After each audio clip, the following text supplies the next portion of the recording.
Welcome to the first of 3 performances in a new series. I'm Michael Asmus, and I'm a harpsichordist and conductor based in Sibley County, Minnesota. I was lucky enough to be awarded a Creative Support for Individuals grant from the Minnesota State Arts Board for 2021. I would like to take the opportunity to thank them for their financial support for this project. The first concert of the series features vocal music written in Italy between 1620 and 1760. The pieces on this program, except for those by Chiara Margarita Cozzolani, were destined to be performed at private concerts in the palaces and villas of aristocratic patrons throughout Italy. For Settimia Caccini, that might have meant performances at the Medici Palace in Florence. For Handel, that might have meant performances at the home of the Marquis Francesco Maria Ruspoli in Rome. The subjects of many of the pieces on this program were inspired by the writings of ancient Greek and Roman philosophers and poets. For their contemporary Baroque audiences, themes of a pastoral or woodland nature, a favorite of the period, conjured ideas of the mythical, utopian, pristine wilderness of Arcadia found in Greek and Roman mythology. Another favorite theme was love. From unrequited love to passionate affairs, the Baroque period is synonymous for the unique, melodramatic retellings of romance. Alyssa and I had a great time exploring a few pieces by some of the period's least known and yet most capable composers. We want to thank the staff and residents of Sibley County for allowing us to use the courthouse rotunda for this recording. If you have a chance, I highly recommend that you see the beautiful space for yourself. Without any further delay, here's Alyssa to introduce our first piece. Ecco il momento is a cantata for alto voice in 4 parts by the composer Rosanna Scalfi Marcello. Rosanna Scalfi was a commoner in Venice and was known for her singing even as a young girl. She would sing on the canals in Venice while working. And the story goes, one day the amateur composer and nobleman Benedetto Marcello heard her singing and immediately offered to give her lessons, singing and music lessons. Not long after, they secretly married, and as her wife, she was forbidden from performing in public anymore. But she did continue performing at private events and dinners, things that were set up through her new family. And it was during this time, during her marriage, that she composed the 12 cantatas that this piece comes from. They are the only known pieces left, the only extant pieces by Rosanna Scalfi Marcello. And for this piece in particular, the manuscript indicates she wrote both the words and the music, and that's likely true for the other pieces in the collection as well. Now, the form is pretty typical for a cantata. There's 4 parts for this one. There's a recit, there's a da capo aria, there's another recit, there's another da capo aria. And something to listen for in the music that I think is interesting is that the recits go to some pretty interesting places harmonically. Just there are shifts and chromaticisms out of nowhere that are really fun to listen to and pretty surprising for the listener and for the musicians, to be honest. And but it fits well with the drama of the text in the recits. And then the da capo arias, I think there's something interesting happening here in the vocal lines where, to me, they're starting to resemble the types of arias and vocal lines that you hear in the early classical era, as opposed to, the thick of the Baroque era. It's much simpler vocal lines. Not a lot of shenanigans going on as far as runs and coloratura. And so that's interesting to me. This collection of hers, these are the latest, most recent pieces on our program. So that makes sense since they were written in around 1728 to 1739, that they're going to sound more modern than some of the other things. So the text of the piece, as I said, also written by Rosanna Scalfi Marcello, and it's dealing with very common themes from this time. In literature, the idea of this pastoral and nymphs and shepherds and these kind of archetype characters out frolicking the woods. It's very common. And so we have a shepherdess named Irene. She's the speaker in these texts. And her beloved Tircis has been unfaithful, is no longer responding to her. Her heart is broken, and so she is probably going to die of a broken heart while out in the woods, frolicking with the nymphs. And so it's not a happy ending, unfortunately, for Irene. I think Tircis has moved on. We don't know much more about Rosanna Scalfi Marcello after her husband died in 1742. Because their marriage had been a secret one, she was not able to maintain her status as having married into a noble family. And so it's unclear what happened to her after his death, how much longer she lived, if she continued performing or writing, or what happened. So this is Ecco il momento by Rosanna Scalfi Marcello.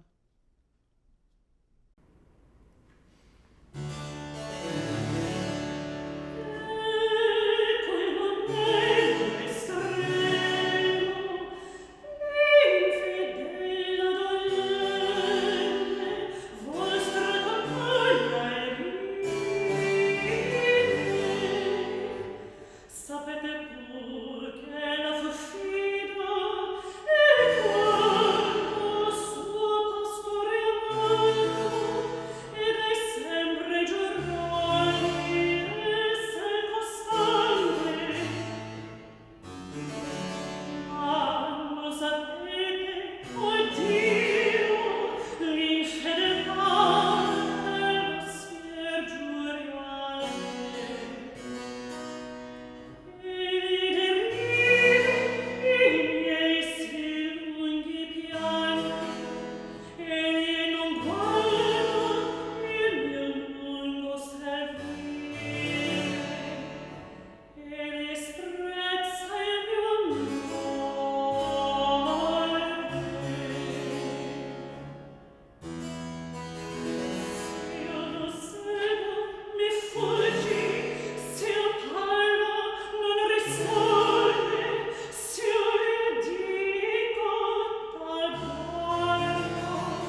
Born into an aristocratic Milanese family, Chiara Margarita Cozzolani was both a singer and a composer.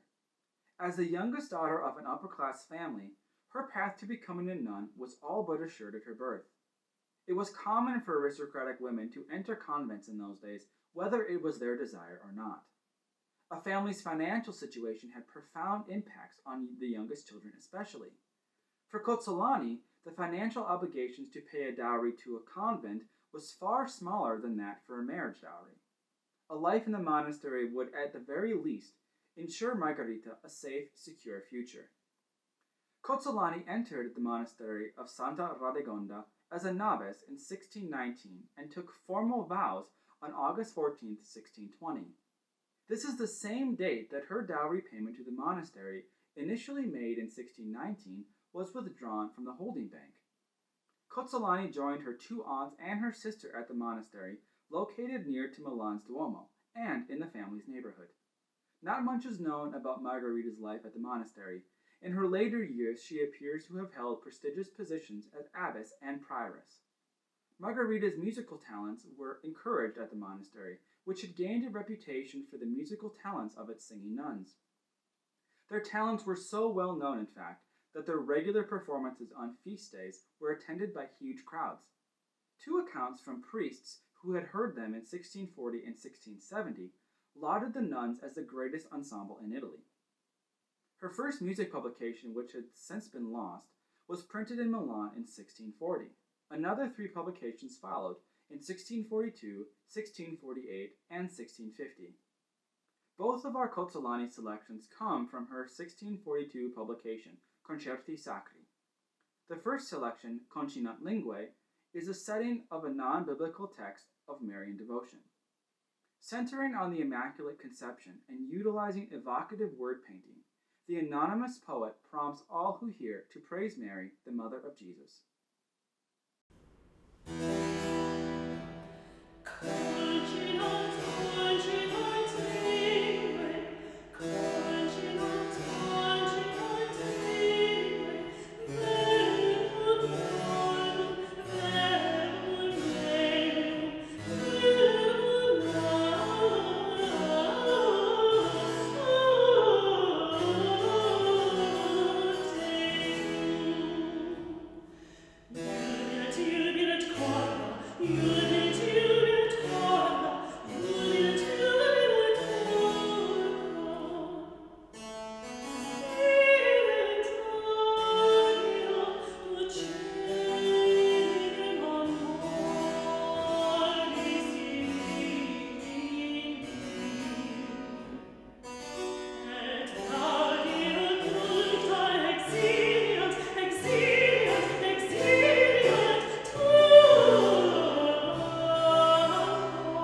Another singer and composer that we have on the program today is Settimia Caccini. And Settimia Caccini was born in 1591 to an extraordinarily musical family. Her father is the famous composer Giulio Caccini. Her mother was a very well-known singer who unfortunately died young. Her sister Francesca was a well-known composer and singer during the time. And she also had a brother named Pompeo, who was a well-known singer. So during Settimia's life, she was more known as a singer than as a composer, but she did write a handful of songs that have existed to today. As a singer, she was really sought after in Italy. She premiered a number of things for her father's works. She premiered a number of pieces and roles in operas for Monteverdi at the time. And records show that at one point she was the highest paid musician for the court at Mantua. So that is pretty impressive for a woman back in the early 1600s. We are doing two pieces by Settimia today, Due luci, ridenti and Cantan gl'augelli. And both of these pieces are strophic songs with secular texts that are dealing with the pain and pleasures of love. And they are interesting musically, I think, because first of all, they show that the composer was obviously knew vocal writing very well. As a singer, she clearly knew what works for a voice, what shows off a voice. She probably wrote these for her to perform herself. And so there's great use of range. There's fun runs in these pieces, and most of her pieces, at least the songs we've done, there's always a little surprise towards the end of the song, whether it's an extremely long held note suddenly out of nowhere in the vocal line, or in the case of some of her other pieces, the vocal writing gets quite fast out of nowhere at the end, with the rhythm really picking up in the vocal line as a little surprise at the end for the piece. So Settimia died around 1638, and even though there are records that mention her as late as 1660, it's likely that those records are actually referring to her daughter and not Settimia Caccini herself. So we have two pieces, Due luci, ridenti, and Cantan gl'augelli by Settimia Caccini.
Unlike Cozzolani and Settimia Caccini, the Venetian composer Barbara Strozzi was not born into a musical family.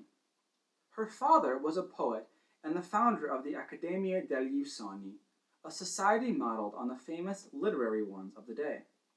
However, unlike the other societies, the Accademia degli Usoni focused on academic discourses and musical performances. It was in those meetings that Barbara's first performances were held. Strozzi began publishing her music in 1644, and 20 years later she had published a total of 8 collections, which were almost exclusively dedicated for an ensemble of one voice and continuo. Our first selection comes from her seventh publication, which she published in 1659. The collection was dedicated to Niccolò Sagredo, a procurator of San Marco responsible for the maintenance of the Venetian basilica. Sagredo was later elected the Doge, or leader, of Venice. Strozzi's dedication to Sagredo was likely a strategic one, aiming to gain or hold on to support from one of Venice's newest wealthy families. Many composers from the era followed a similar strategic plan with varying degrees of success. The poetry for Per un bacio is a quite typical melodramatic setting of love so often found in songs of the mid-1600s across Europe. Strozzi's music utilizes several tempo changes, which reflect the varying degrees of strife that the poet suffers. The slower tempos are very much laments, while the quicker tempo in the middle of the piece is more adamant and enraged. Strozzi, like her teacher Francesco Cavalli, is sensitive to the text and the story that it is conveying. As you listen, notice how Strozzi uses both tempo and harmony to musically depict the text.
monastery of Santa Radegonda that Cozzolani called home for her adult life was massive.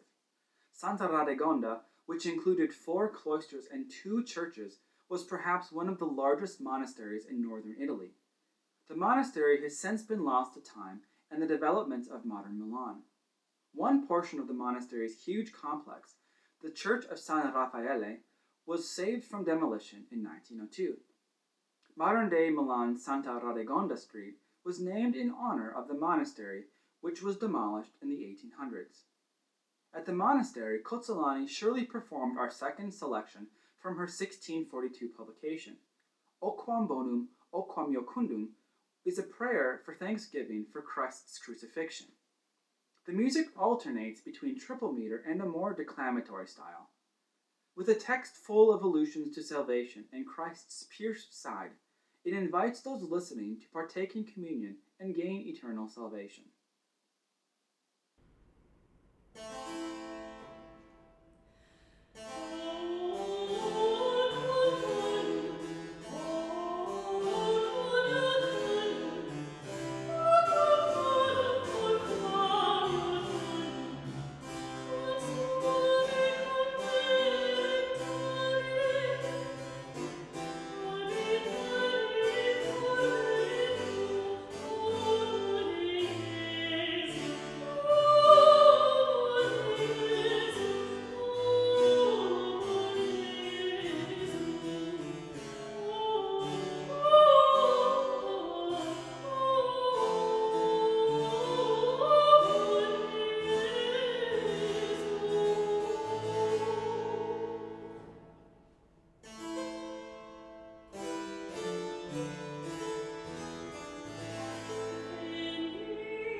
Our second selection of Strozzi's works comes from her second collection of songs published in 1651.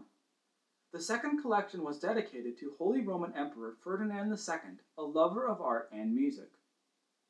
Now there's no doubt that Strozzi's experience at her father's Accademia influenced this piece. Literally translated as the amorous Heraclitus, Heraclito Amoroso is a reference to the Greek philosopher Heraclitus, who was known as the weeping philosopher. Strozzi's poem creates a highly ironic, tongue-in-cheek, hypothetical imagining of Heraclitus's own suffering under his own flux principle.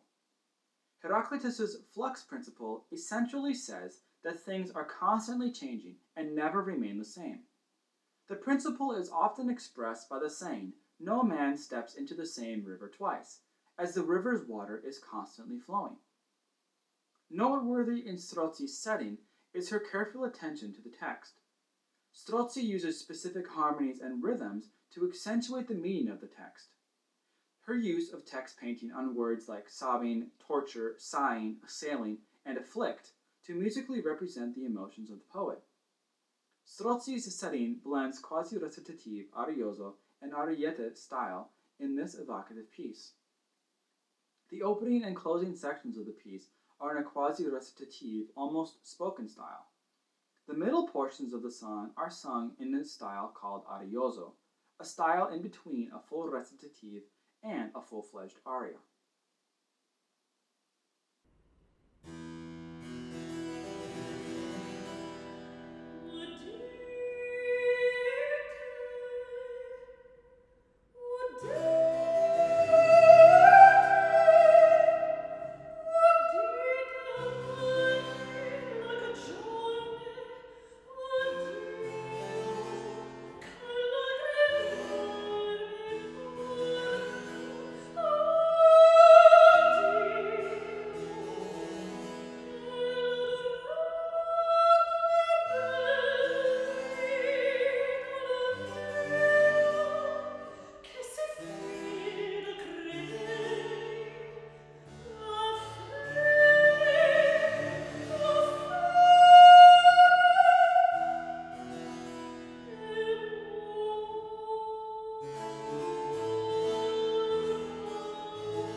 The German-born George Frideric Handel came to Italy in 1707 to study composition and to hone his skills as a dramatic composer. His cantata, Lungi da me, pensier, tiranno, was written for his patron, the Marquis Francesco Maria Ruspoli.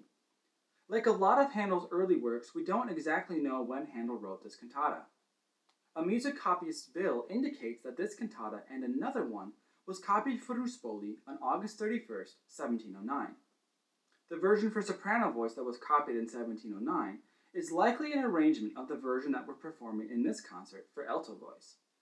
Although we don't know the exact date of composition, we can safely say that the cantata was finished by the time it was copied. This cantata is broken into 3 pairs of recitative and aria, with the recitative advancing the plot and the arias reflecting on the character's thoughts. The protagonist of the cantata, an unnamed pastoral character, laments the doubt that has crept into her thoughts, that her Tircis has cheated on her with another woman.